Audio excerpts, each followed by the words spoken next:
The New York State Department of Transportation presents the DOT POD. And welcome in to the DOT POD. I'm Josh Heller. And I'm Anya Cardos. Anya, it is cold outside, and that means it's officially snow and ice season for the dedicated, hardworking members of the New York State Department of Transportation. Yeah, have you ever wondered, Josh, what goes into snow and ice response? I have. You have. Have you ever asked yourself, how many inches of snow can that plow clear during just one pass? Sure. Or how do they keep track of all those trucks during a storm? Who doesn't? And what's up with that trio of plow trucks that seems to be hogging up the highway? Are they just trying to annoy me? Definitely thought that. Well, in this episode of the DOT POD, we are lifting the veil and dispelling some of the common misconceptions regarding the New York State Department of Transportation's response to wintry weather. And joining us in the DOT POD studio is Joe Thompson and Chris Rafuse. Gentlemen, first of all, thank you so much for joining us. Just introduce yourself. Tell us a little bit about yourselves. Sure. I'm Chris Rafuse. I'm a maintenance supervisor 3 out of Region 3 in Onondaga West residency in the Syracuse area. I've worked for the department since 2005, spent 13 years on Long Island before transferring up to Region 3. So been around some different, interstates, highways, and different things. Excellent. Chris, welcome. And Joe, tell us a little bit about yourself. Yes, I'm Joe Thompson. I'm the Snow and Ice Program Manager for New York State DOT, and I've been with the department for about 30 years. Actually, my 30th anniversary is going to be on St. Patrick's Day this next year. We'll have to have you back for that. Nice. Congratulations.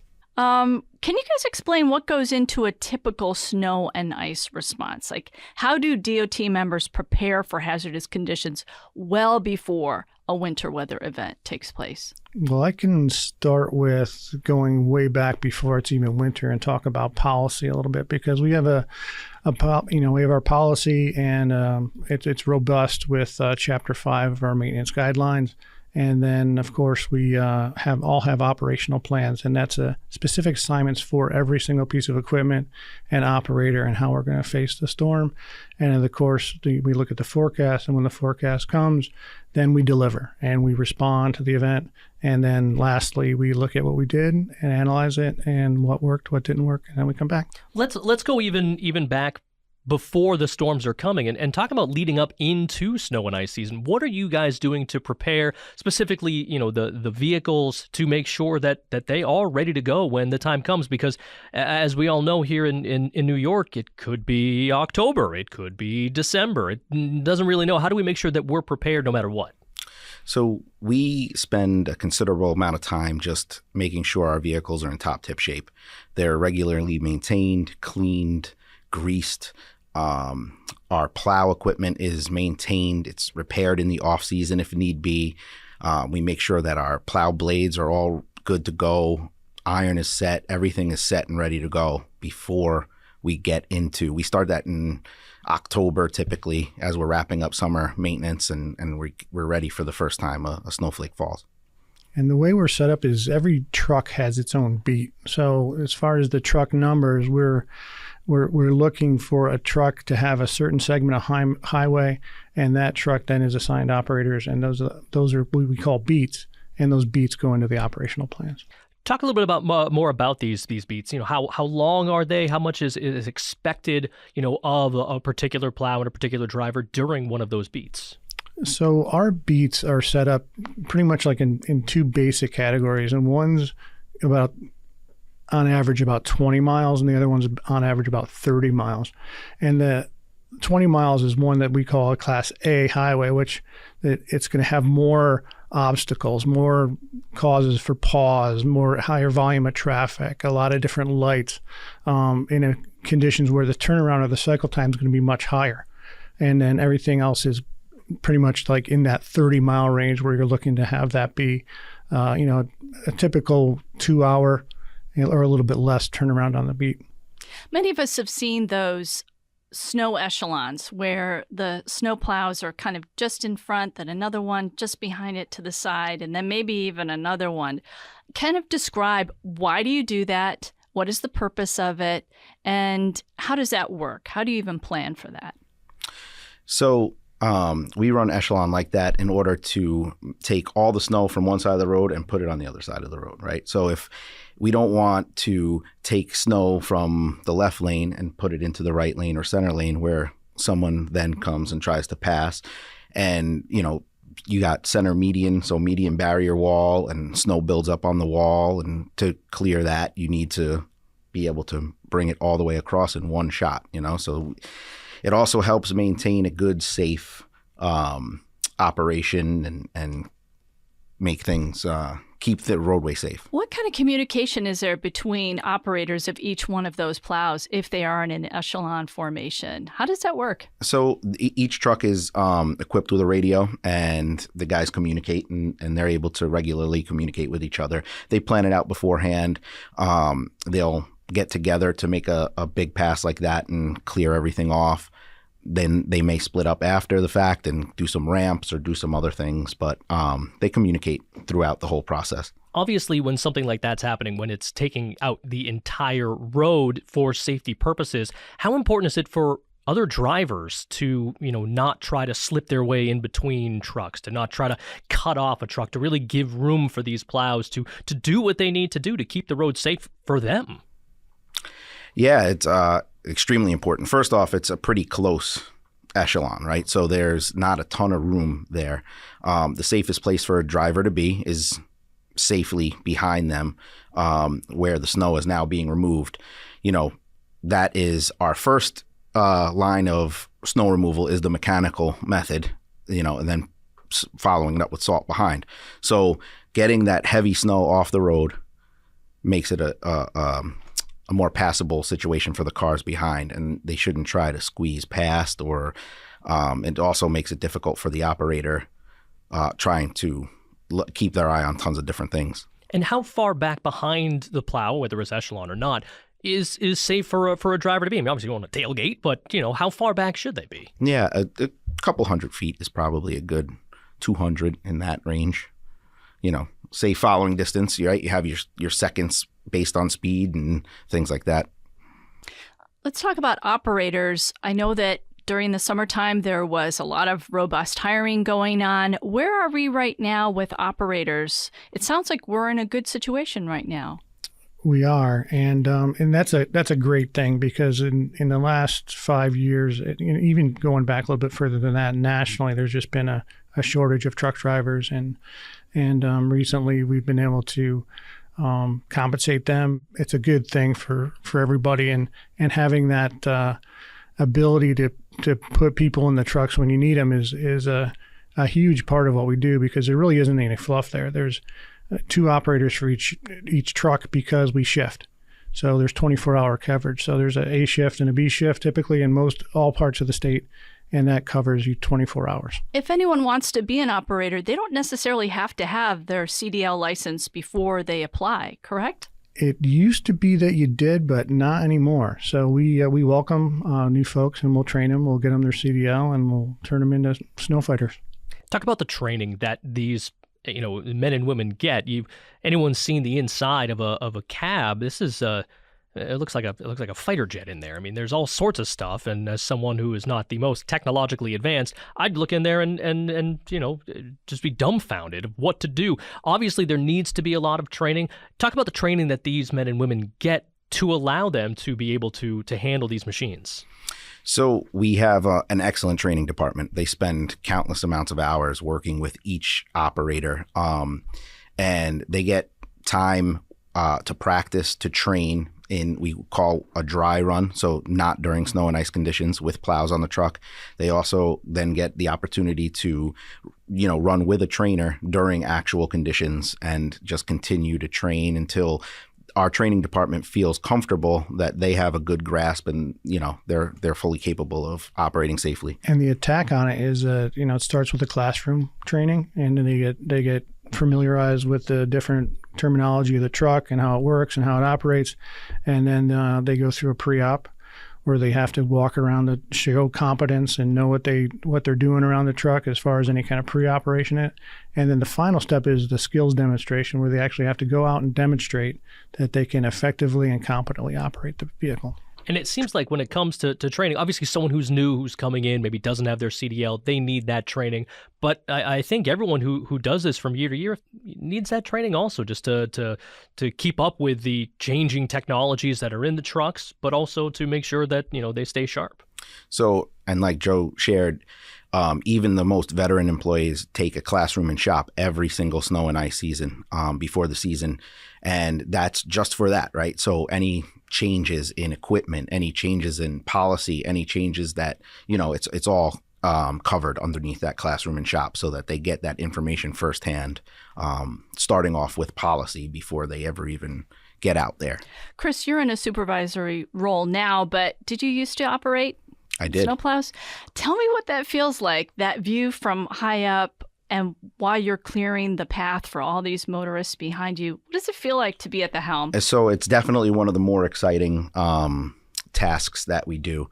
And, it's engaging. It's there's a certain level of excitement that comes with it, and also just a carefulness, as you're clearing the road. And it feels good knowing that you're making the roadway safe for people behind you, right? Literally right behind you, and the people to follow you now can get where they need to go safely. And our families live where we work, right? They got to go to work and they have got to go to school, and our friends. And it's just an awesome opportunity to be able to provide that safe transportation system for our communities. What's life like for a snowplow operator with DOT during the winter time? What can that be like?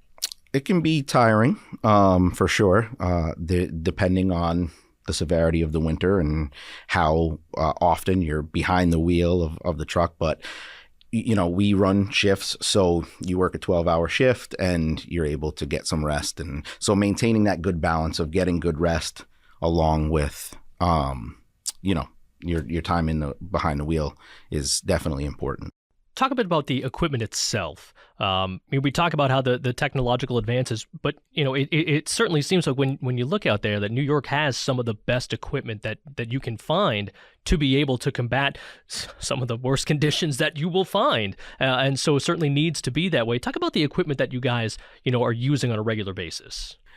So we have a couple different truck setups. So we run some trucks with a front plow and 2 wing plows, both a left and a right wing plow. We have trucks with a front plow and just a right wing plow. And then we also run tow plows, which I don't know if you've seen those, but they are a nice, big, heavy, hefty plow that kicks out to the side, and they're able to plow multiple lanes with one operator. So there's all different types of equipment out there, and we do try to stay on top of all those new updates. Yeah, and as far as the front plows, we now have, if you look closely, you'll see 2-stage plows, which is like a double-edged razor, right? So the first plow gets it, and the second one gets it even more. How many tons of snow can be scooped up just in that one blade alone? So, realistically, whatever's there, I think. I'm pretty sure our trucks can handle it. So I think we're patterned for just over an inch an hour. And given that couple hour range for a beat cycle, you're usually picking up 2-3 inches. And then the big high cast one-way plows that are the big barrel plows, sometimes they're at the end of an echelon plow, right? So they're picking up the 2 inches from each lane to then ultimately handle in that 6 or 8 or 10 inches that they're fully removing from the road. You mentioned the snow that's coming off there, and it's not just a lot of of material. It can be very heavy material. There can be other things in that material. It's also coming off at a very high rate of speed. Talk about the speed that you guys go, whether it's an echelon or not. And why it's so important because of just the sheer force that can be thrown from those plows. So we try to operate at 15 to 35 miles per hour, right in that target range. So never over the 35, and which helps us to not throw the snow incredibly far and make it dangerous, and also gives us best control over the salt that comes out of the back of the truck. We've come to expect a swift response to snowstorms, and our roadways are going to be totally cleared for travel. But, we're facing this time of unprecedented storms, and they just seem to be hitting us with much more frequency. What should we do, the traveling public do, and what do we need to understand in order to maybe level set our expectations when it comes to the hours or days after a storm?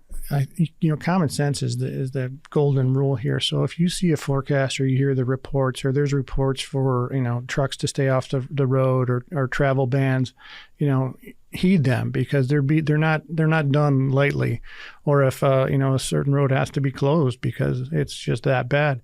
So, if those conditions exist, listen to the radio, listen to public service statements, listen to social media that, these warnings are out there, and to take them seriously. The safest place to be is home. And if you have to get to work for whatever reason, if you're, have a job where you have no other choice, but you have to get to work, it's, use extreme caution. What is it they say? That sometimes the best thing to do is nothing. Yeah. Is nothing, if that's possible. And again, it's not possible for everyone. We understand that, and but that's oftentimes the case. And yeah, and like Joe said, stay home if you can, and if not, give yourself plenty of extra time if you need to travel, because you don't want to try and rush in that situation either. And I think the simplest way, I heard someone put it once, is when it's snowing, it's probably going to be kind of bad, and then when it stops, we'll get it good. So. That's it. Anya mentioned some of the big storms that we're having, and Joe, you mentioned that as well. For you, Chris, you're in Region 3, which is the Syracuse area. You're in Onondaga West, I believe, is what the residency you're in. And so, talk about how other regions are able to be called in, to help out when a big storm does come in, kind of the collaboration, how we're all kind of in this together for a place maybe in the state that's not getting hit quite as hard, to be able to send resources. Sure. And it's exactly that, right? So we're one state, one DOT. And if there's a part of the state that's not being negatively impacted by an event, you can shift resources to a part of the state that is being negatively impacted by an event, and that enhances our response, right? Gives us the opportunity to shorten some of those beats by adding extra people into them. So a beat that might be a 30-mile beat that takes roughly 2.5 hours, well, ideally, you can cut that down and be able to keep up with some of those faster snow rates and things like that. So you give an escalated response to an event by shifting stuff. How does that happen? Do you put the call out to all the other regions, and then you kind of design it where the closer region comes in? How does that work? So there's assist plans with neighboring regions and within neighboring residencies where they have to shift the resources in one direction or another. The lake effect is a perfect example, because you've got bands of snow that will oscillate and shift, off of Tug Hill and off the Chautauqua Ridge on the western part of the state. So you'll have to move resources up and down. For those longer prolonged events where folks are fatigued. You talked about it earlier as far as, the operator being fatigued. There's locations they'll be in, 55 days in a row, because it's just constant snow coming off the lake. So, the idea is that you can, move people, and like you said, we're one DOT, so we move folks, and it offers an opportunity to have operators from different parts of the state come in and see and get trained and become a true snow fighter in the truest sense of the word, fighting some of the harshest conditions in the country. Right. And while at the same time providing some relief for those who have been out on the roadway for hours on end, and just giving them a break too.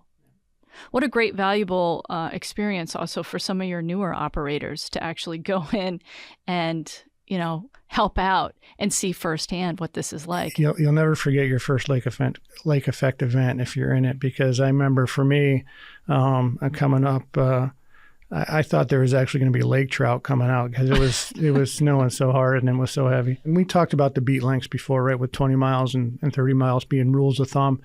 And like Chris said, if you're really getting slammed, you'll bring additional resources in there. And the idea is that you can reduce that cycle time and reduce that distance. Well, thanks so much for joining us today, Joe and Chris. And thank you for your public service as well. You're really helping to keep people safe during the winter months, especially here in the state of New York. We always have one final question that we ask everyone here. What is your favorite road trip and road trip and song? So, Chris? Oh, that's a good question.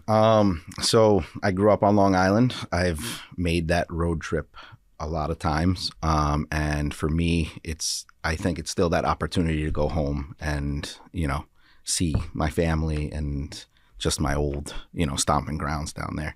So I like the trip down to Long Island. I'm a people person, so I like the city and I like people, And favorite road trip song when you get in the car? What do you want to listen to? Wow, so I actually listen to podcasts and messages from my church and things like that too. So nice. Joe? I definitely like going up in the Adirondacks and seeing the high peaks, and especially during fall. And I think if I get a chance to choose another road song, it would probably be "Life Is a Highway."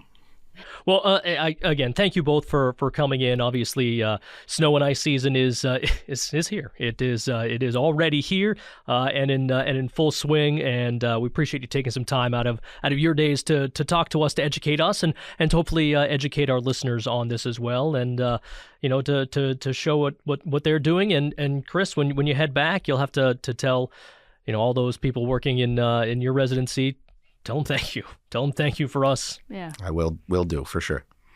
So again, thank you, Anya. Another fun one. Oh, this was great. And I like the behind the scenes images that you shared today, Chris, about the work that's being done out there to keep us safe. Well, thanks so much, everyone, for tuning in here to the DOTPOD. We'll be back in a couple of weeks. In the meantime, you can follow us on social media. You can email us if you have any questions at podcast@dot.ny.gov to get right to us. Of course, if you are listening to us, hit that like button, drop us a comment, give us a rating if you like it. But we're certainly glad to have you here. Again, thank you so much for tuning in. Thank you so much for coming in. And until next time, we'll see you right here on the DOTPOD.